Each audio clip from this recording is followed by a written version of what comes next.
What's going on, fellas?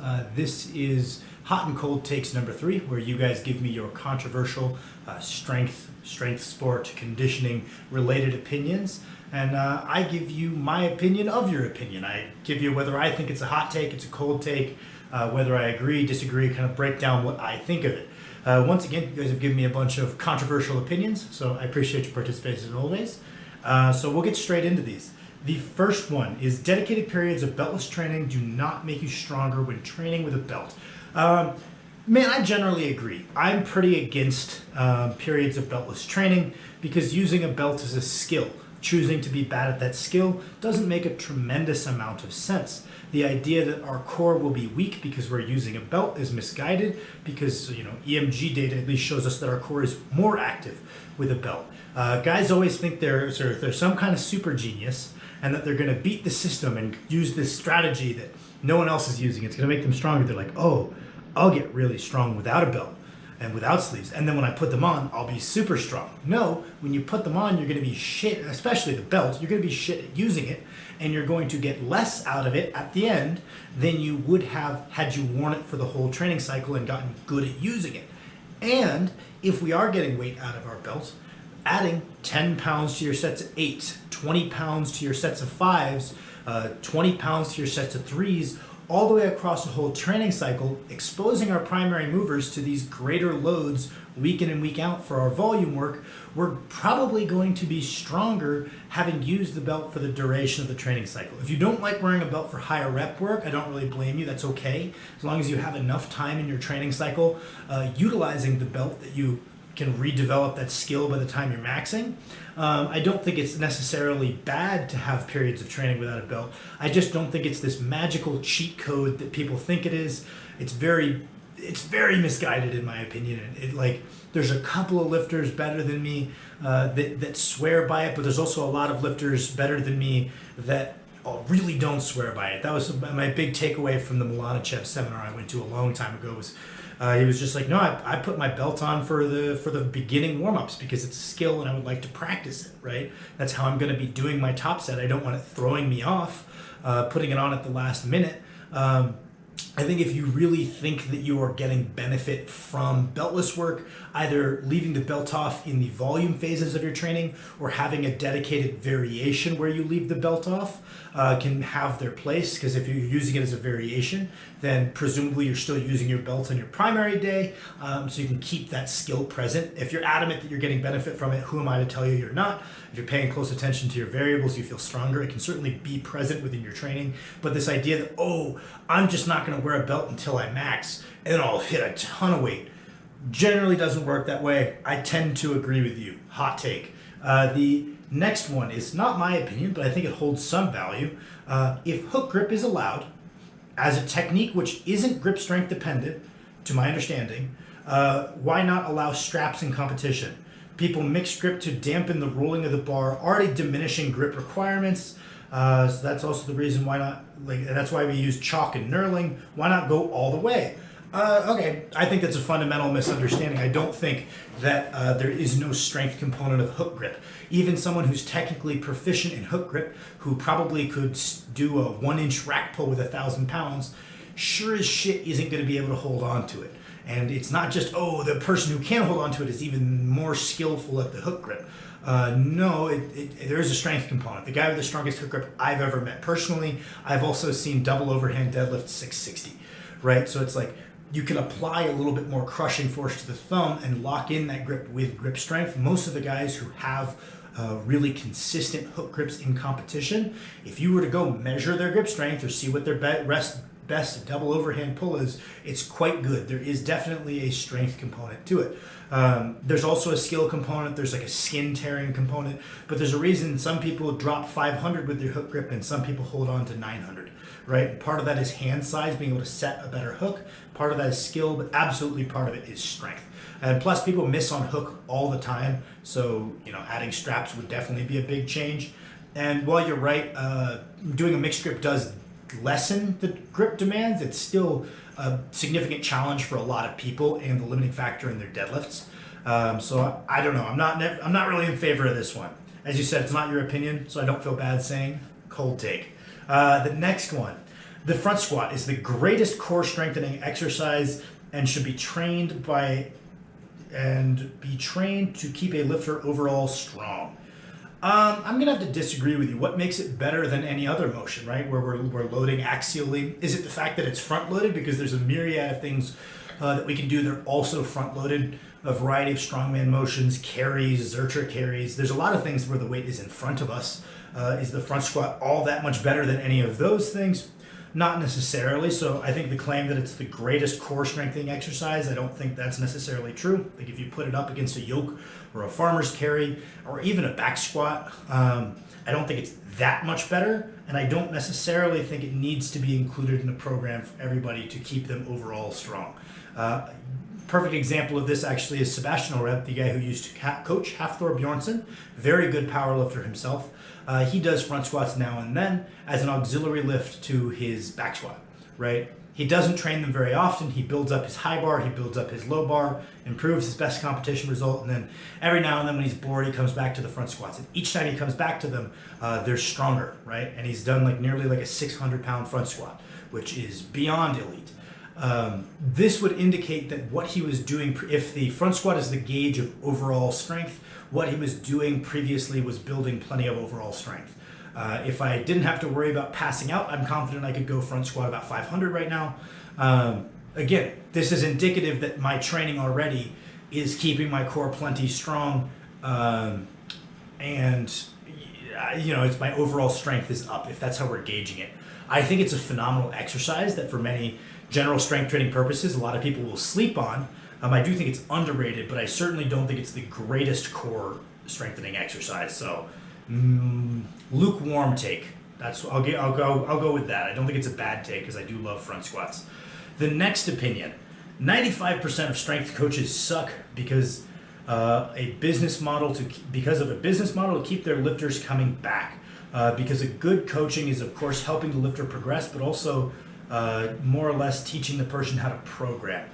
Okay, so I agree and I disagree. 95% of coaches do in fact suck, but I think that's because they suck. I think that they don't know what they're doing and or they don't spend very much. Actually, you can have someone who doesn't know what they're doing, but if they really give a shit, they really care, they'll learn what they're doing pretty quickly for you. So I think 95% of coaches suck because they don't actually care very much about the results of their clients, and they're doing the bare minimum to make the money that they need to and no more.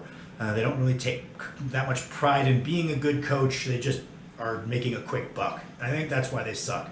I don't think that many coaches are failing to teach their lifters programming because it keeps them coming back, because you can teach someone all of the fundamentals, but because most of us are bad at being objective with our training, I know lots of guys who can recite to me whole textbook worth of exercise science programming information, but can't put together a coherent program for themselves because it's constantly changing, they constantly second guess themselves, and they have a really hard time zooming out for themselves, and that's why they would hire a coach, right? So I don't think it's necessarily a lack of knowledge that makes people want to coach. And I also don't think coaches withhold that knowledge because it creates demand. I think they withhold that knowledge, again, because they're lazy and they don't care. They can't be bothered to ask questions. If you ask a question to a bad coach, oftentimes they'll just be like, do what I say, trust the process, this is my job, I'm a professional, whatever it is. They'll cop out of teaching you something from it. And I don't think it's to create demand. Just observationally looking around at my peers, I don't think that's what it is. I think it's because they're lazy and they don't care. More so than thinking, if I teach this person how to program, they'll leave. Because I try my best to answer people's questions about why we're doing things. I think most of the guys who have worked with me for quite a while could program for themselves if they chose to, but the reason that they don't is because they know that they're going to overshoot or they're going to undershoot or they're going to make some bad calls because they're emotionally invested in their training, as most good lifters are. And that's where the demand for a coach probably primarily comes from in intermediate and advanced lifters.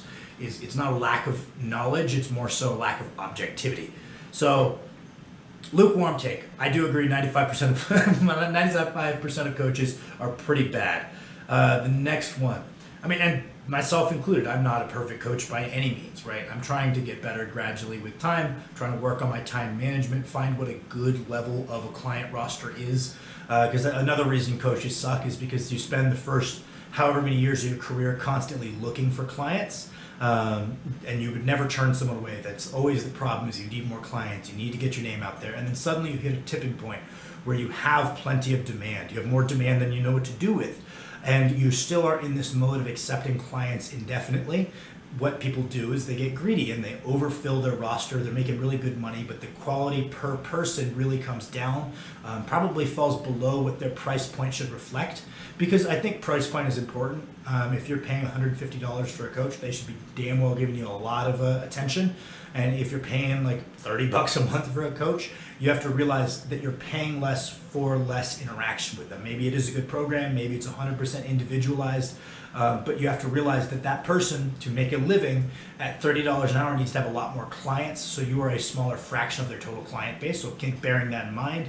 But the problem arises when someone takes a ton of clients at whatever their price point is and the value falls below that. It's a mistake I see most coaches make when they finally kind of make it. They've got plenty of demand, they take too many people, they really, their quality of coaching falls off, and then they lose some, they figure out what happened and they fix it.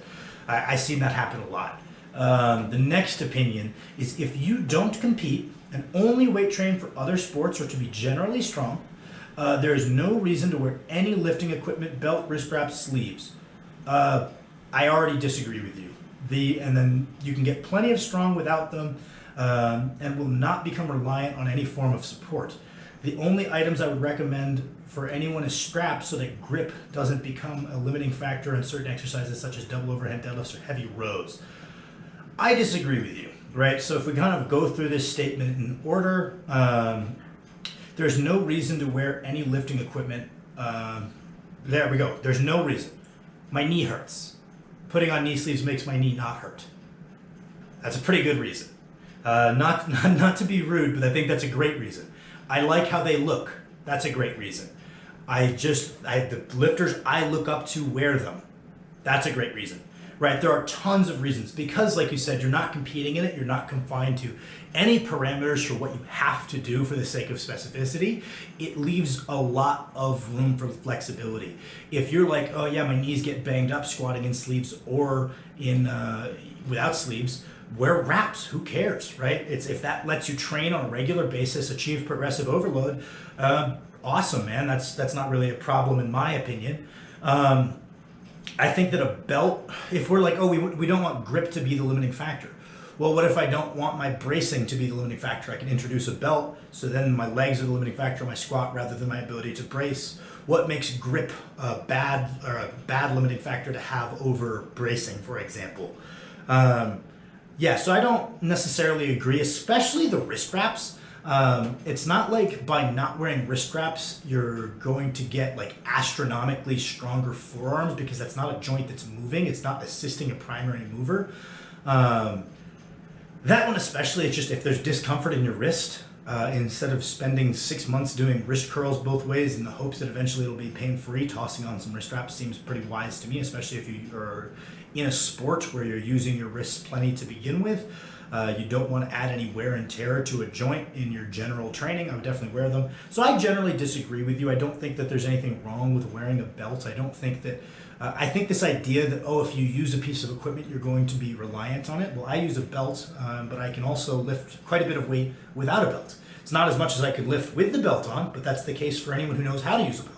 I could go deadlift 700 beltless right now, and I haven't practiced it at all. So I wouldn't say I'm reliant on that piece of equipment per se, but I do prefer utilizing it. So I think it's just personal preference. I don't think that you should avoid equipment for any specific reason, but I also don't think that you should use equipment out of obligation. I definitely agree with you in that regard, which is just that there's no reason you should wear something if you don't see a need to, especially if you don't compete. We're not trying to maximize our competitive result within the rules. Yeah. Slightly cold take, in my opinion. All due respect. Thank you guys for participating. I really don't want to be rude to any of you guys, because I like having an open discourse. I don't want to scare people away from giving me their takes. Even if I disagree with them, I don't want to come off like a cunt. It doesn't seem like a good idea.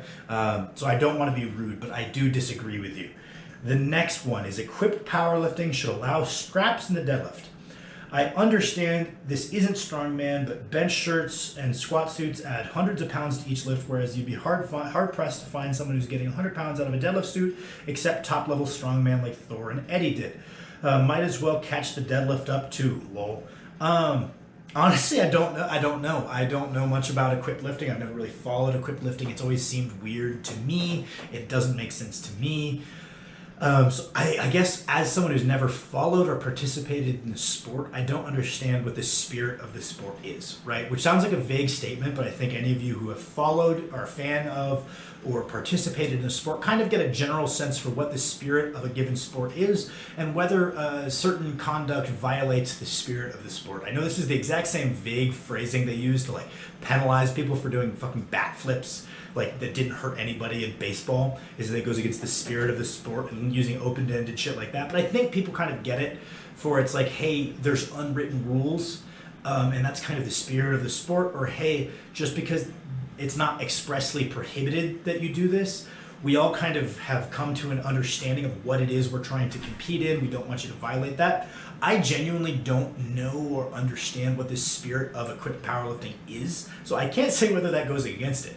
As an outsider looking in, I kind of agree with you, which is just like, hey, we've already made it so your pecs aren't the limiting factor in a bench press. Hey, we've already made it so that your quads are pretty irrelevant in a squat. Why the hell not take the grip out, right? Why don't we take all the muscles out? I don't necessarily understand what it is. I know what a lot of people like about equipped lifting, aside from the absolute tonnage being higher. The other thing that people say they like about it is how technical it is, and I don't think straps would make it any less technical. I think that there's a very synergistic effect between straps and a deadlift suit, where the superior positioning the straps let you get into, let you benefit from the suit more. You can see that in some of the best strongmen out there as far as their deadlift. They are getting an obscene amount of weight out of their suits. So if we compare their best raw pulling straps to their best, bare hand pull in a suit, there's a big difference. They're getting a lot more out of this synergistic combination of the two. Someone like Ivan Makarov, who's absolutely a world-class deadlifter, is getting a hell of a lot of weight out of his suit. His name is Mitchell Hooper, the guy who pulled like 1,048 or something. Again, he's an 880 raw puller in straps. So we're looking at like 160 out of the suit. But I think that this is made possible by the straps. So if we're trying to jack up the deadlift numbers in equipped powerlifting, that does make sense. I think you would see some massive increases in the numbers. I don't know. It's not my sport to say, but I think that's a hot take. I agree with you. Why not, right? We're already using freaking everything under the sun to lift more weight anyway. The judging standards have become dubious. Was it Hoff who put clearly stuffed something under his singlet to make his touch point higher on the bench? Like, we're already pulling out all the stops. I mean, we may as well wear some straps, eh? Hot take. And then the last one is weight cuts are dumb. Optimal competitive weight for powerlifting sport is to bloat max to competition day and compete at whatever weight you are that day.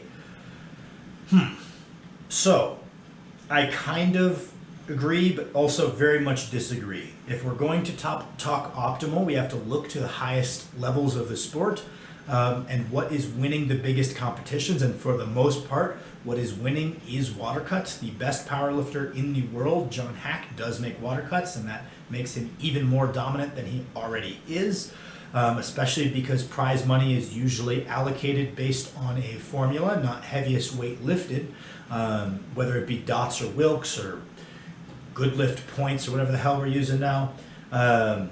It's based on a formula. So generally speaking, if you can make a water cut that doesn't impair your performance, it's going to significantly improve your competitive outcome. So I don't think for elite powerlifters they're dumb. I think that some elite powerlifters make it so they underperform like literally every other meet because they are either cutting too much water or doing it poorly, and they would have a better average competitive result reducing or eliminating their water cut, as there are some guys that don't make water cuts, right? Dennis Cornelius when he competes at 308, Yuri Belkin when he competes at 242. These guys are not making any water cut at all and are performing at a very high level. You can kind of see this in the UFC, right? There's some fighters that choose to not not make a substantial water cut, which means they're going to be the smaller guy in their division compared to the guys who are making sizable water cuts. But it also means that they're not going to have to deal with any impairment to their cardiovascular fitness, their focus, their strength on for the day of the competition.